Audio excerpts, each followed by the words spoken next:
Recovery on Air, the official podcast of Crossroads Addiction Rehabilitation. Candid discussion about addiction and recovery with the people who have lived it, along with input from experts on the journey from struggle to triumph. Laugh, cry, and be inspired. And now, your host for Recovery on Air, Donna Alexander. Welcome to Recovery on Air, the show in which we work to break the stigma of addiction by talking about it. I am your host, Donna Alexander. Today, we are going to have one of our segments of So What's Your Story? And I have a very dear and very old friend, actually, Tara Serrano, that is going to share her experience, strength, and hope.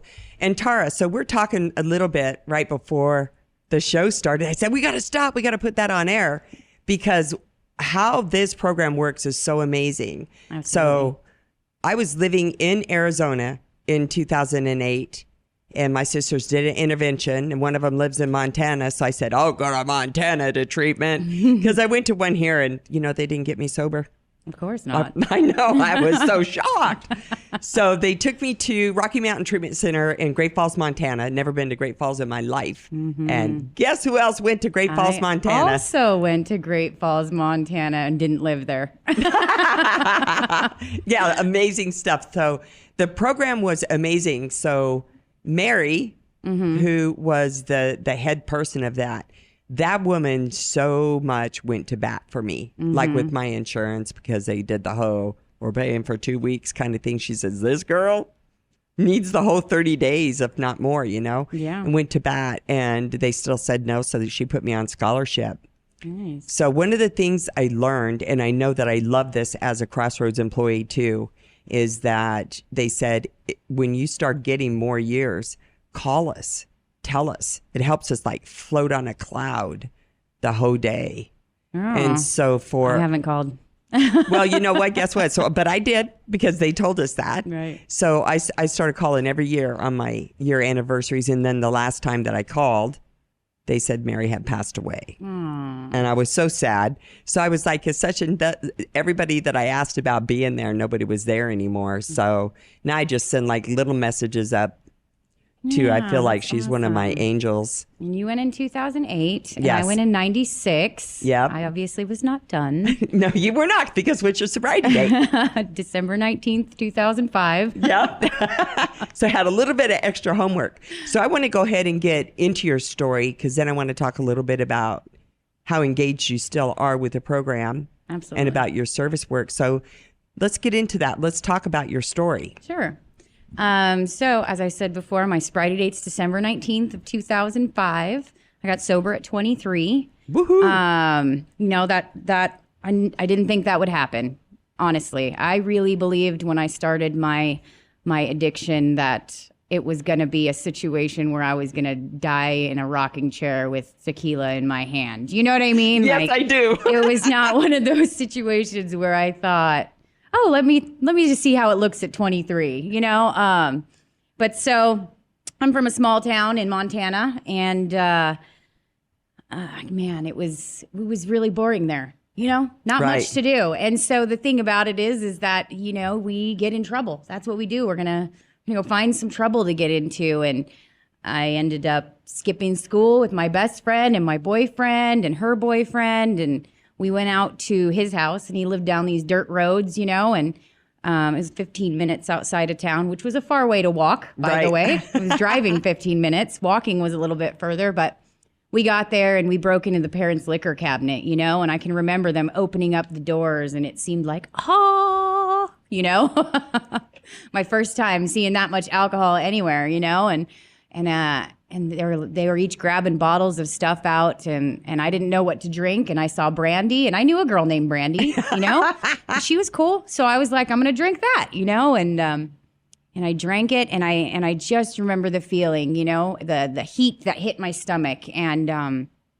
all of a sudden feeling okay, you know. I didn't realize how not okay I felt. So was that your first time to drink? That was my and first time. And how old were you? I was 13. Okay, so 13, first time you're drinking now. Okay, and you drank brandy. Did you get sick? Listen, Linda. So I always say this. I think I'm a great time when I'm drinking. I am literally the only person who thinks that.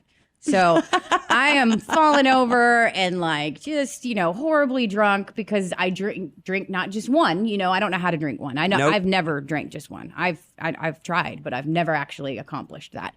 And so I end up drinking most of that bottle and I'm falling over, and I just am not a fun person to be around. And I'm loud as it is, but like when I'm drinking, I'm crazy loud. So I'm falling over. My boyfriend, he's trying to help me up and he trips and he falls and he hits his head on a coffee table and he goes unconscious and he's throwing up. And we're like digging eggs out of his mouth and whatnot, trying to make it so he doesn't swallow his tongue.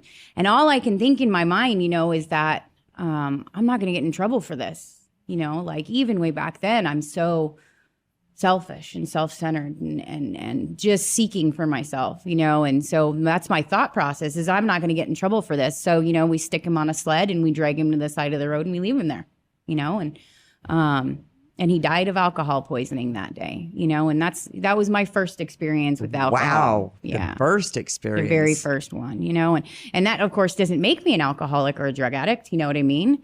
But actually it just is reflective of what it actually tells me inside of the book, where it says that, given sufficient reason, we can leave it alone. And that would have been sufficient reason for me, if I was normal, to walk away from it and say, hey, alcohol is obviously a problem because when alcohol is involved, bad things are happening, and I never really thought of it that way, like an alcoholic or a drug addict thinks. We're like, oh, it's the person, it's the situation. If I hadn't have driven down 16th Street, I wouldn't have got pulled over, and that's not really the reality of it at all. If you weren't speeding and driving drunk, you wouldn't have got pulled over. There you have it. So that was just, the first time. And of course, life got crazy. As I said, I was in, the Rocky Mountain Treatment Center by the time I was 14, 96. Oh, wow. So, I got awarded to the state. I was ungovernable, they said. And that's because, my mom, God bless her sweetheart, she just was trying to help me all she could. And I would not do anything she said.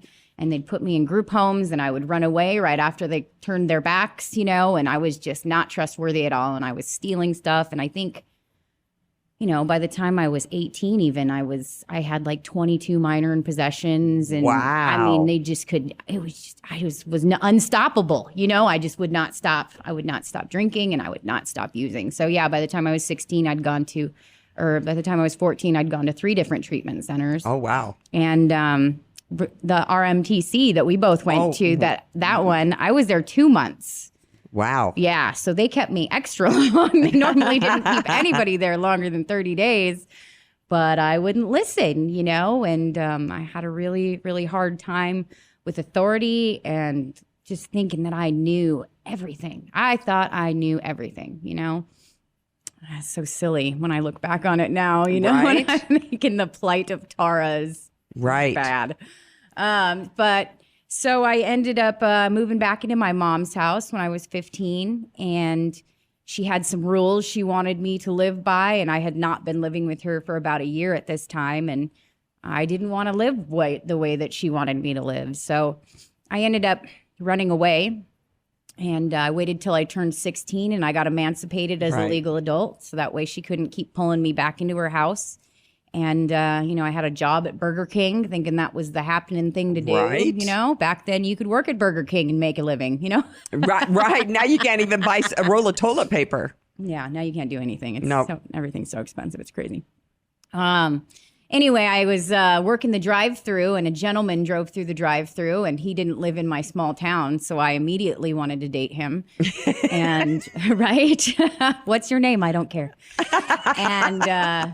And I moved in with him, and we're just drinking and we're using, and life is crazy like it gets, and I'm thinking, wow, this place that we live in is the problem. We should probably move. You know what I mean? So we're not around all these crazy people. That's it. It's totally got to be the place. So we moved a couple of times, and it was funny how we brought us with us the whole time. Shocking. And we showed up just terrible, So of course, everywhere we went, it was chaos, you know, and eventually we moved to this one town that has one stoplight in it, and it's, you know, a mile long. It's very tiny, and we're living there, and I find out that I'm pregnant, and I'm 16 at the time, and you know, I just didn't want to be a mom. Right. I can look back at that time, and I can say that very honestly that was not my plan, and I didn't want to have this child, and I felt so bad for thinking that, you know. Right. But my mom ended up talking me into having him, and when she said she would help, and I heard that, I think we had different ideas of what help looked like, right? So she meant like, I'll take him once in a while, like for a couple hours, and I thought that meant every weekend. You know what I mean? So I could still go out and do your thing. Do my thing. And that wasn't the intention, apparently. And, you know, after I had him, it was, you know, I can just remember like the whole pregnancy. It was so hard, you know. I was not a happy pregnant person. I had to quit using drugs. And when I say quit using drugs, I mean everything but pot, right? And I can't drink, you know, and I can't take acid. Jeez. I know. That's so disappointing. So horrible, you know? And so anyway, I end up having this baby, and, you know, they hand him to me, and he's perfect. He's perfect, and he's beautiful. And like any normal person would be over the moon, overjoyed. And all I feel is dread. You know what I mean? And like, I should feel some sort of emotional attachment to this little tiny human that I've basically been carrying this whole time. And I don't feel it, you know? And man, do I feel dead inside because of that. I think that was the first time that I really realized that I was broken, you know, and I didn't know what was wrong with me. I come to find out later on that that's my spiritual sickness. You know what I mean? Like, I didn't know that at the time, though. And I was like, and this begins my whole idea that I'm too broken to be fixed by anything, you know? And so, of course, any treatment I go into doesn't work. Of course, anybody like trying to help me doesn't work. Anybody in AA or any A, it doesn't really matter what A it is. They show up and try to help me, and it doesn't work because I think that I am so different. Right. You know, from this point forward. And it's kind of funny when you terminally unique. Very, yeah, just horribly unique. Not in a good way, you know? Right. And so anyway, I have this baby, and I decide that I'm going to move to Phoenix because I hate Montana, right? I don't want to live there. It's too small. I want to live in the city. I hate the snow, you know? I want to live somewhere where it's warm and it never rains. So the desert is perfect for me, right? You know? And so we move here, and, you know, life is normal for a little while. And I get a job working at a motorcycle shop, and I'm doing their accounting in the background, and they give me this big office, you know, and there's 4 desks in the office, big, huge office. And I work in there by myself, you know, for like a year, and then they hire somebody else. And I'm immediately irritated. How dare you bring someone else into my space, you know, because as I said before, selfish. Yep. You know, and I have it in my mind that I'm just not going to make this girl's life easy. You know, she's going to want to quit because I'm a jerk, you know? And so anyway, she comes in, and she's just, you know, just like you, bouncy and full of life, and we just love it, and woo, and I immediately fell in love with her, you know, and I just really wanted to be friends with her. So we started going out, and we started drinking together, and I think I was 18 or 19 at the time, so I couldn't get into bars, and she gave me an ID, and I could use her ID to get into the bars, and so that was a big deal for me. So now I can drink at the bar, and that's... Now you got a buddy that you can trust because she gave you her ID. Exactly. And I have I have a friend, a real friend, you know, and I'm thinking that. And, you know, we're going out and we're drinking with each other. And by this time I'm, you know, I have, you know, a babysitter Friday night and Saturday night. It's not hard to find. And then all of a sudden it's, you know, Monday night and Tuesday night and Thursday night. And you know, people just don't want to watch your kid all the time. Right. You know, people just, they, obviously, for obvious reasons, you know, because it's your kid. You should be watching your own kid, you know? And here I am, you know, just trying to find somebody. And eventually I can't find anybody, but I need to go so badly to the bar that I'm like, it's fine. I'm just going to give him some, cough syrup and he's going to black out or whatever. And then I'll go. And I did that for a while. When I couldn't find a babysitter, I would do it and I would do it and I would do it and I would do it.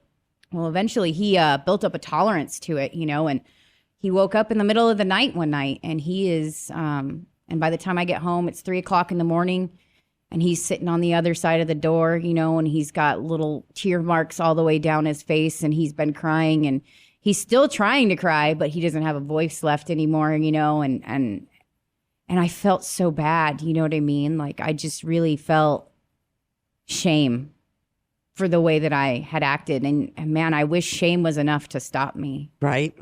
But it's never been enough, so I keep doing it, and eventually I end up hanging out with this girl and it's New Year's Eve and she wants to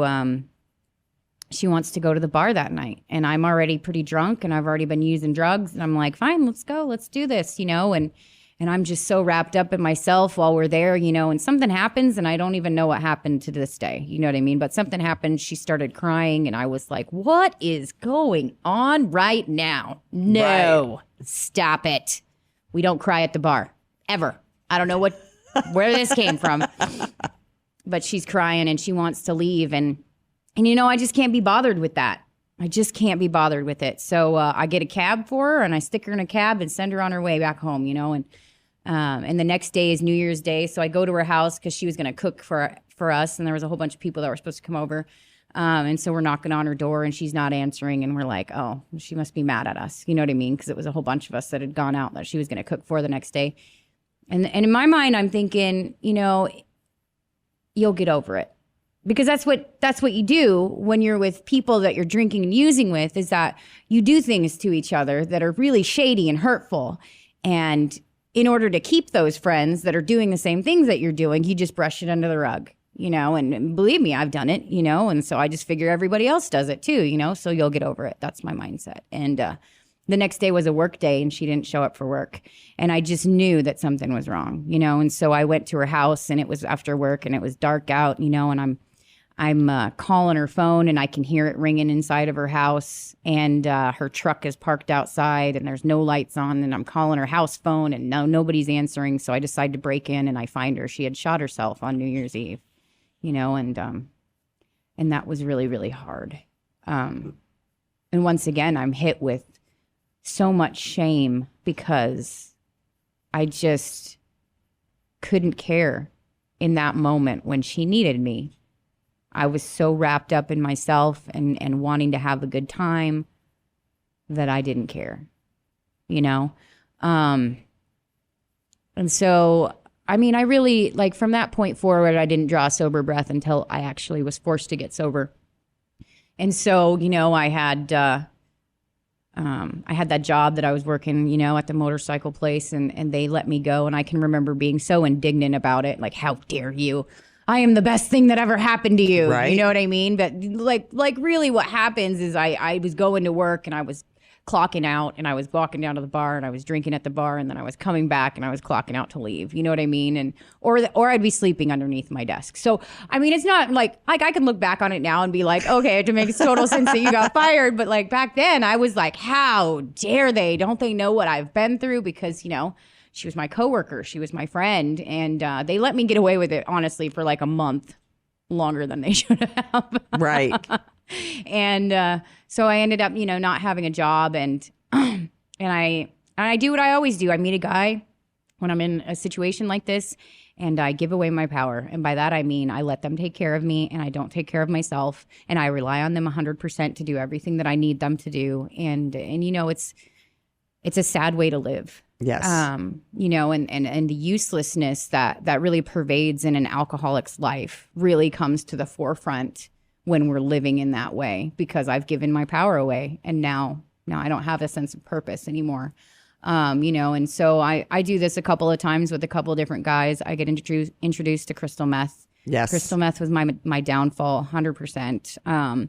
I like to say that crystal meth cured my alcoholism. Right. You know what I mean? Because I just didn't want to drink ever again after I met crystal meth. Like I was done with alcohol, and before that you couldn't pry alcohol out of my cold hand. You know what I mean?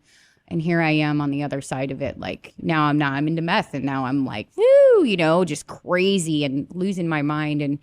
And you know, I meet a couple of guys, and by this time my son has come back to me. Like we trade him off every 6 months. And I never saw my kid's dad. We just put him on a plane, you know what I mean? And then he'd be on the other side picking him up from the plane, because you used to be able to pay extra to have somebody sit with your kid when you're on the plane. And unaccompanied minor. Unaccompanied minor, and they do that. They don't do that anymore, I guess. No, they don't. It's kind of sad, but anyway. It kind of is. But anyway, so I had him during this point in time with one of my boyfriends, and I like to steal people's identities, you know what I mean? And I like to, you know, do fraud and do things like that when I'm out there. And so I get us an apartment in somebody else's name, you know, and we're packed and we're living in there, and life is crazy and it's psychotic, you know what I mean? And it's drug-induced violence all the time. And my son is there witnessing it. You know what I mean? And I'm so sick that I just can't stop myself. You know, and I'm in the bathroom all the time, and he's knocking on the door, you know, and little fingers underneath the door, and I just can't be bothered. I just can't be bothered with it, you know. And eventually what happens, because it always happens, right, is they figure out that it's a fraudulent account, and I get kicked out. And so, you know, I have so many hours that I have to move. So I've got my U-Haul, and I'm packing everything up last minute, because that's what I do as a drug addict, is I'm very, very last minute about everything. Down to 2 hours, and I'm going to start packing because I don't have a choice. And so I'm packing everything up, you know, and my kid, he's behind me as I'm putting things in boxes. He's pulling things out of boxes, you know, and I look at him and I say to him, God, what is wrong with you? You know, and he looks at me, and he's like 4 or 5, and he says, I am so stressed out. Right? Wow. A little tiny child is stressed out. And I'm thinking, God, you know, like, how dare you say that to me? You're stressed out. I'm stressed out, you know? And of course he's stressed out. He has me as a mother, you know? And gosh, I can't even imagine that if that would have been my mom. You know what I mean? My mom was like straight-laced and just an angel. And he's got me. Poor thing. I know, my kids had me, so I get it. Poor things. So eventually we get everything packed up, you know, and during this time that he was with me, like, I would buy him these notebooks, you know what I mean? And I really thought that buying things for my child meant that I loved him, you know, because I didn't know how to express love or be present. And so I figured that meant that I loved him. I kept him clothed, and I kept him fed, and I kept him clean, and I gave him stuff, you know, so that must mean that I love you, you know, and I know today that's not true, obviously, but you know, during that time after we're moving out, I call his dad and I say to him, hey, you need to come get him. I can't do this anymore.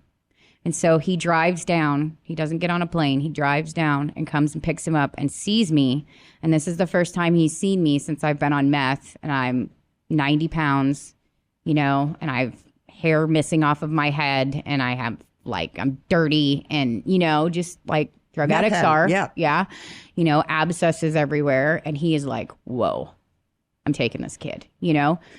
And what he tells me is, you can come get him in 6 months, but he doesn't stay true to that. And I'm very grateful that he didn't, you know, because one, I wouldn't have come get him anyway. But even if I tried, I shouldn't have.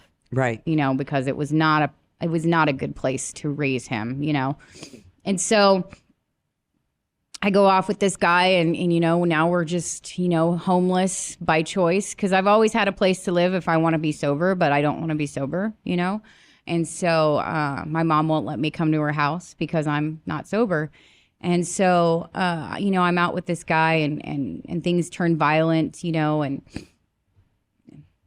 we end up, you know, breaking up, and I end up finding another guy. But in the meantime, I'm, you know, I'm at the Budget Suites, right? Favorite haunt, right? That and Motel 6. Yep. So I'm there, and my boyfriend and I have just broken up because he tried to kill me. And when I come to, because he left me unconscious. Wow. When I come to, he's gone. You know, there's no drugs, there's no money, there's nothing. And I can remember feeling like my life is over at this point. And about 3 seconds later, a knock comes on the door, and some random other guy. And I get in the car with this guy, and I'm in a bikini. It's awesome. Jesus. It's awesome. I don't even know this guy, but I'm going to get in the car with this guy in a bikini, and I'm going to go with him wherever. And we're doing drugs for a couple of days. And eventually I fall out in the front seat of the car and I'm passed out.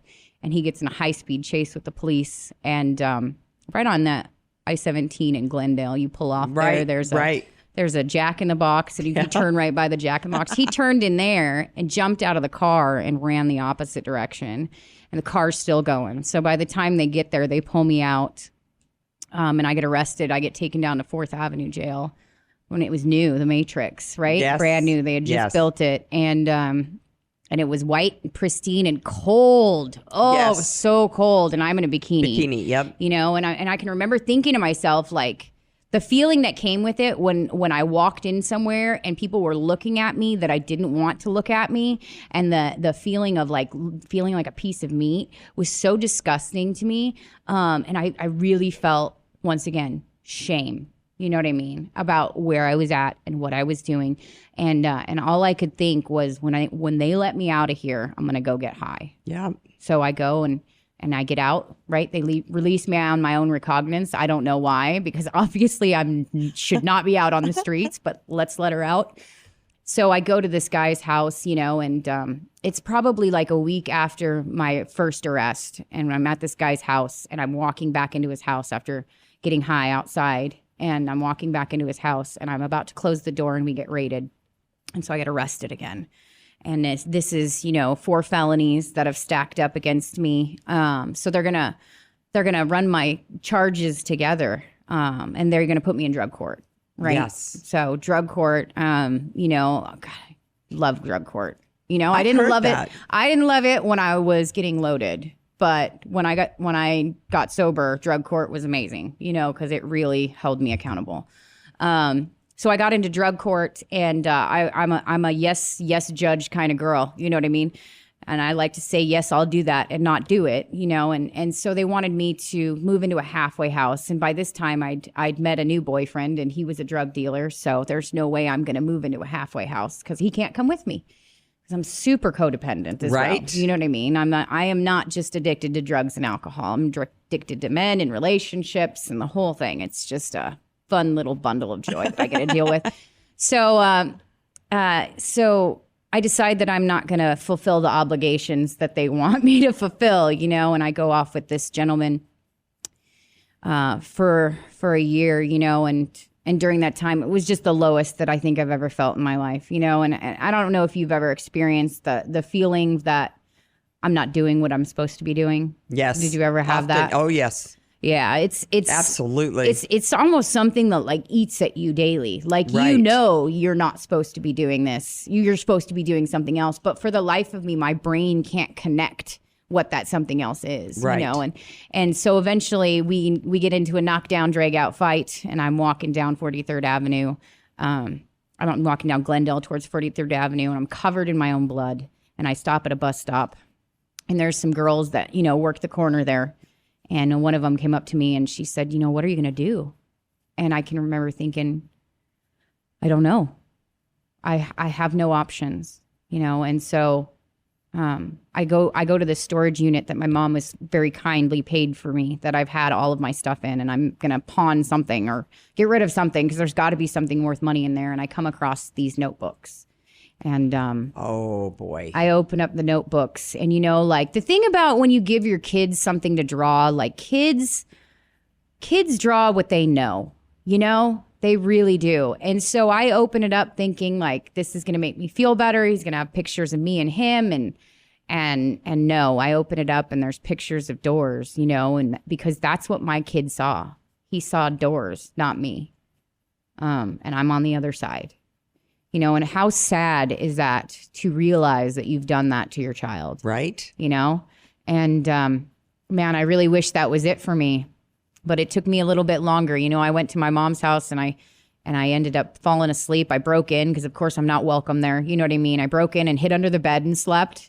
And then when I came to, I remember looking out her window and seeing people going about their lives and being normal. And I thought to myself, like, God, I just want to be normal. And I can remember praying that, God, just please help me be normal. Like, I don't know how to do it, but I know that you can help me, you know? And it was Right. like my first sincere, honest prayer. And the crazy thing is like, I have had my younger years, before I ever picked up drugs or alcohol, I have had deep spiritual experiences Right. with God, like deep ones. Like I have been miraculously healed more times than probably anybody else. I'm just saying, God has really stepped up. So like the fact that I just walked away from God when I met drugs is, it's not hard to understand how so many people, when they come to this program, they don't believe in God. You know what I mean? Because Right. I understand at a very, very core level, you know, because when I walked away, Yes. you know, and then I come back, right? Obviously. But so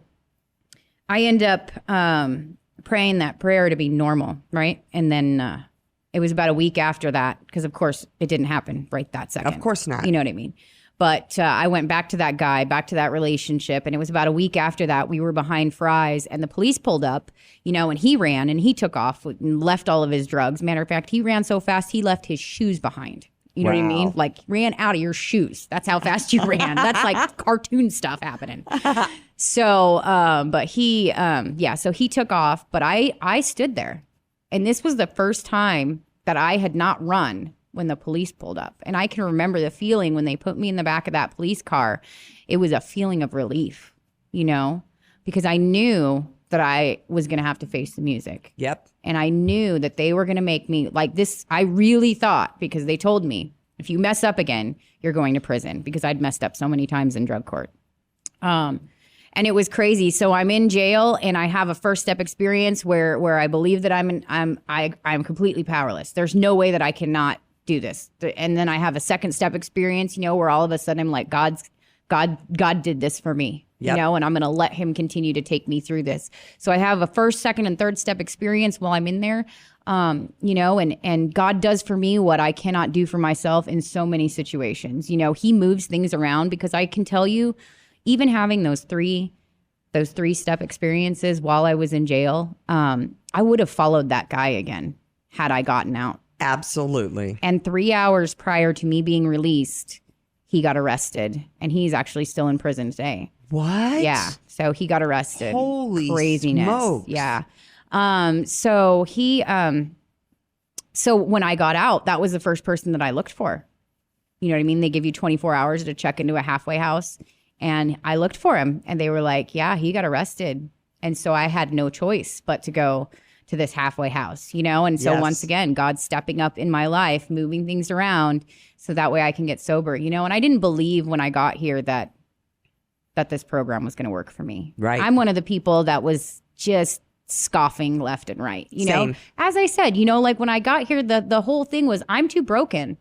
There's Yes. no way what you're providing on the wall, right? Those 12 steps are going to affect my life in any great way. I just can't see it, you know? And so I eventually, I asked this woman to be my sponsor, you know, and she starts taking me through the steps. She gave me a little bit of hope in the beginning, you know what I mean? And she was actually the only person that I believed. So she just was like, you know, just try it. I'm going to guarantee you that you will have an experience, you know, and I'm like, okay, I'm going to try it. I'm going to do it to the best of my ability, and we'll see what happens. And if it doesn't work, by the time I'm done with my steps, I'll be off drug court and I can do what I want. Right. You know what I mean? Exactly. If that's the case, if it doesn't work, you know, and man, it worked. Yes, it did. It did. And I'm grateful for the fact that the program is set up in such a way that it's a process designed to change the way that we view the world, you know, because it's not the world that's the problem. It's me. Right. Exactly. You know, and I didn't know that. And through working the steps, a whole bunch of things have changed, right? So, you know, I ended up getting my son back in my life. They gave me full custody of him, which was shocking because I didn't even know. When was that? I was a year and a half sober. Yeah. And it was just the craziest story, man. I was on path 4 in drug court. I went up to the drug court judge and I asked for a travel pass to go to Montana to kidnap my son. That is not what I planned on saying, but that is what I ended up saying. And she gave it to me. She gave me a travel pass, and I went up to Montana and I kidnapped him his first day of school, and I called the police and told him what was happening. And I also, I had an attorney that had filed the paperwork that very same day in the county that he'd lived in, getting me emergency custody. So it was all legal, but it was so stressful. So on what grounds were you able to just get him back? Was your ex-person using then? Nope, Or? we didn't have custody arrangements. Oh. Never had them set up, ever. So possession is 9/10 of the rule. Exactly. So Yep. we started it off like that. And I didn't want custody. I did not want custody. I wanted visitation. I was like, I'll pay child support because I don't know how to be a mom. You know what I mean? Yes, I do. I don't know how to do this. So, I mean, it was a little shocking, but it did take about a year after the year and a half for me to actually have him and have custody of him. And his dad did start using, and that is part of the reason why they gave him to me. Wow. So it's a good thing, and my sponsor always says you only need one good parent. And, That's right. And so I'm definitely grateful for that. So I got my son back in my life. I also ended up going to college, which is cool. Who knew? I didn't graduate high school, but I went to college, so that was awesome. And I ended up getting a degree. I found that, smart people don't get degrees. It's determined people that do. Yes. You know what I mean? You just got to stick to it. Yes, You know? agreed. And I was all crazy about it too. Like, you got to get straight A's, and my one sponsor says to me, because I have an AA sponsor and an Al-Anon sponsor. My Al-Anon sponsor says to me, if you got a B on there, it wouldn't show on your certificate. You know that, right? Right. I was like, oh, I didn't know that. I'm a double winner too, so I get that. Yeah. Yeah. So life has turned into something totally different, and those are just two of the big things that have happened. I got married in recovery. I got divorced in recovery. Yep. My husband couldn't stay sober. Yep. And, I tried to help him, but I can't. The thing about it is my recovery is more important than any one thing in my life. It has to be. That and God are the two most important things. And if he's not on that same path with me, then we can't be together, And it was hard to walk away, but it was also probably one of the best decisions that I made, rather than continue to go down that path with him. And that's what got me into Al-Anon and stuff too. Right. Is being so needing it that so was badly. broken. Gosh, Yeah. when I hit the rooms of Al-Anon, I was absolutely shattered. I mean, I was broken from my disease of alcoholism and drug addiction. Mm-hmm. But Al-Anon was a whole new thing. And like, I remember going to him and saying, how do you know when you relapse in this program? And the gal that I asked that to just laughed and said, oh, you're going to relapse. Gonna know. You're going to relapse. Do I have to give back my chip? She's like, no, because you just got to stay engaged with the program and keep trying to work on you. And that was hard because, you take the drugs and alcohol out of us, and what are we left with? Us. Yeah. And our behavior. And we're problems. And still today, like even just recently, I had to go through that whole acting out behavior kind of thing and realizing of course, we had to start doing a step study right then when I'm being naughty. And, I look at this and I'm like, oh my God, I'm so having the first step experience right now as I'm working the first step for this group. And I'm like, really, God? And he's like, yes, little girl. In my life, he has a way of when I see things people are doing or something's happening and I make this little judgment call, he's like, really? Let me show you how that can happen. Yeah. And hits me in the head with a 2x4. And then I'm like, oh my gosh, and reminds me that I can be right back there in a nanosecond if I don't continue doing what I'm supposed to be doing. Yeah. And I mean, we don't have the excuse anymore of drugs or alcohol. You know what I mean? Once you get sober, you can't be like, oh, But you know what? It was the drugs, because you can't use that anymore. Right. And I heard something that somebody said, and it just like hit me. One of those 2x4s, God uses people for me. And they said, they were talking about something entirely different. But what the statement was, and I just thought, and I said this to him, that, you know what? Your behavior is not becoming somebody who is X amount years sober. And I was like, oh. I mean, it made me catch my breath because I was like, your behavior right now, Donna, is not becoming of somebody 13 plus years sober. Oh, I get it. What the hell are you doing? I had one just like, it's probably almost 2 years ago where I completely acted out. Completely. Matter of fact, I told somebody they couldn't come to the program anymore. I was like, that's how rude I was. And like, I lost friendships over it, you know, and like a lot of friendships over it, you know what I mean? And the thing about it is like, I would, and the most uncomfortable thing, the thing that I realized in Al-Anon more than anything is that, when I am uncomfortable with something, I laugh and people think that I think it's funny what I'm saying, but I'm laughing to cover up how bad I feel about it, you know? And so like, I would say, like, I'd be sitting in a meeting and I'd be sitting in one of my women's meetings and I'd be talking about like how I had done this to this person. And I would laugh and then I'd have to stop and I'd be like, I'm not laughing because it's funny. I just want you guys to know that I'm laughing because I don't know how to handle it. And the uncomfortability of the shame that I feel from my behavior is something that I haven't worked through yet. And so I have to like stop and explain to people what I'm saying. And it allows me a certain level of vulnerability with other people because, you know, they don't know what I'm thinking in my head. They don't know how I feel. I have to actually be verbal and say stuff, you know, and that's not something that I ever used to do before. So, right. So even at 16 years sober, I'm still learning how to act like a normal human being and be a decent human being sometimes, because sometimes I'm not, you know, and it's okay that somebody who has like a year calls me on it. Oh, and they do, which is do. one of the most amazing things ever. And I'm like, you're right. Ugh. Wow, because they're learning all this stuff and they're on fire and they see and they're me like behaving like they're like, what are you doing? Exactly. And please out there, if you see us doing some crazy stuff, you are allowed to say, no, that's not okay. Right. You know? Every newcomer out there always has a lesson for me because, you know, you continue on in your process and you're learning new things. So you're peeling back the onion of what is going on with your life. But some of those onion skins are still laying there and you pick them back up without even knowing it sometimes. Like I didn't even know it. Like I got into this situation and then I'm like, oh my God, how the hell did this happen?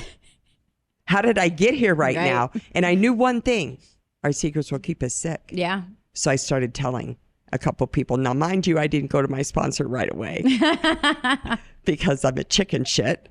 Right. So eventually I did though. And I said, I need to have a conversation with you like face to face. And, you know, and it was a 2.5 hour conversation. And guess what? Just like what you were just talking about, that did not stop me right then. Now I reflected on my behavior and what she said and some of the stuff some other people said. And then it was like, oh, wait, you're going to be shocked. I know you're going to be shocked by this. But I hit my knees. Shocking. Yeah, and that is shocking. I said, God, you know what? I cannot fucking do this anymore.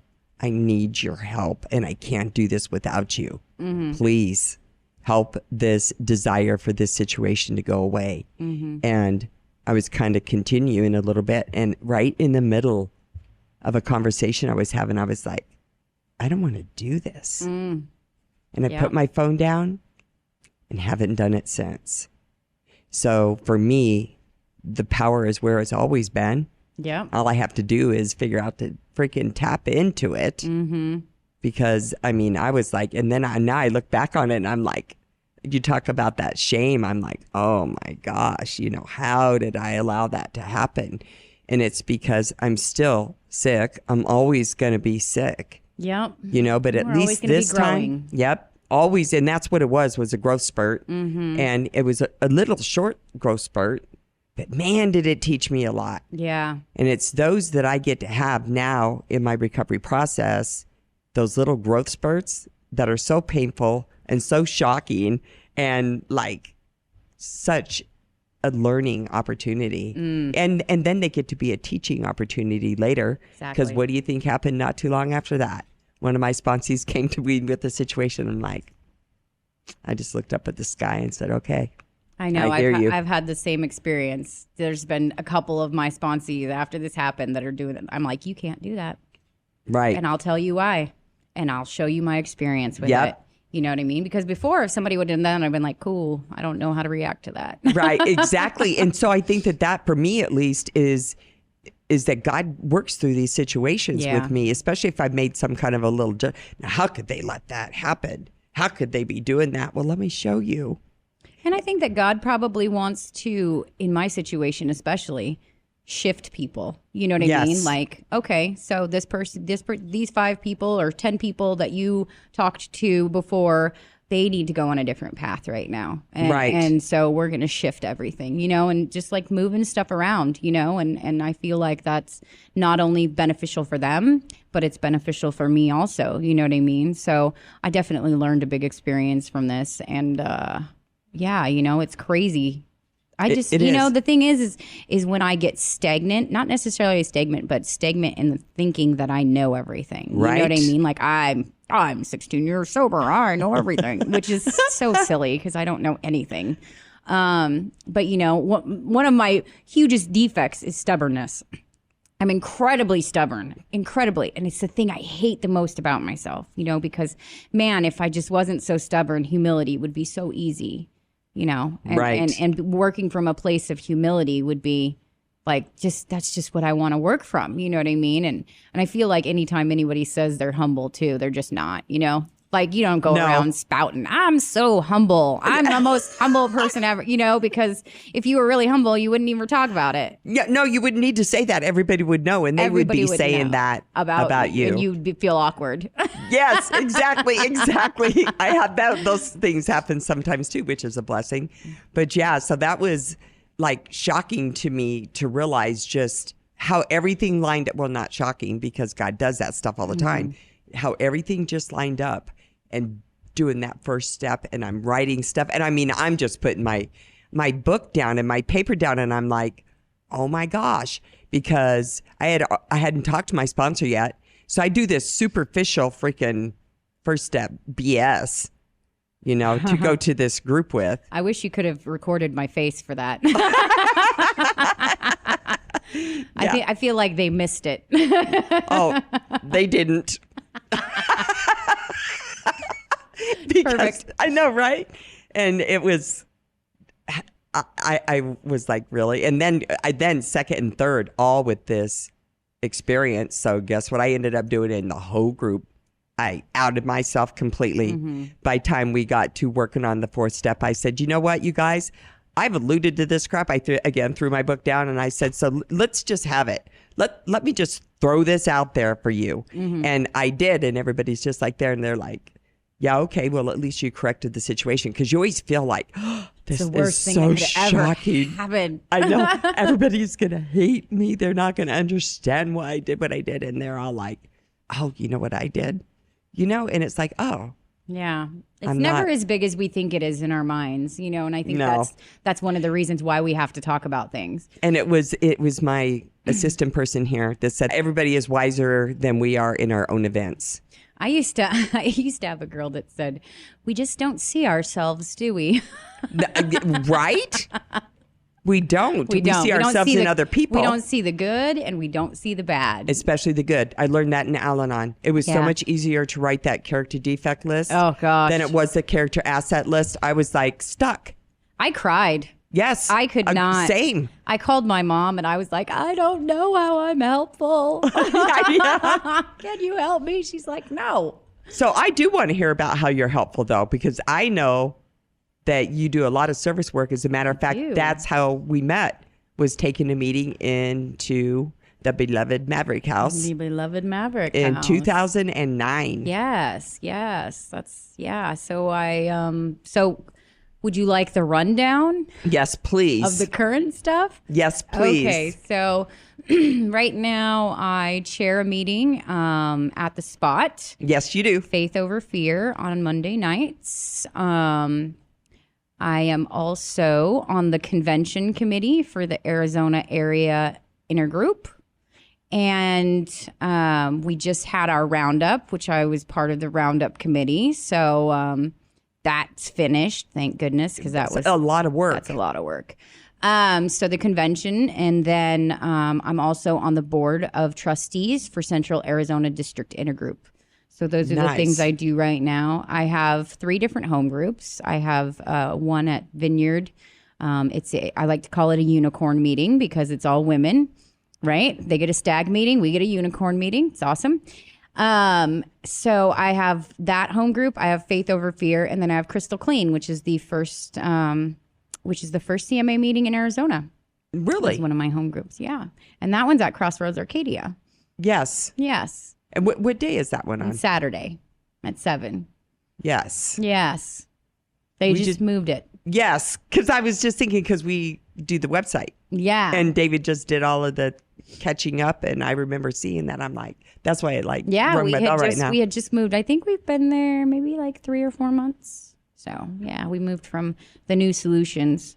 Yes. Yes, and it's been good. It's been really good. We love Crossroads. Yeah, we love Crossroads too. Hey, so anybody out there, if you need some help, because I mean, you've been hearing a lot from both of us today, from Tara and myself, about how bad addiction can really get and how bad alcoholism can really get. And if you need help, Crossroads can help you. So give us a call, 602-263-5242, or get on our website and take a look at what we do at www.thecrossroadsinc.org.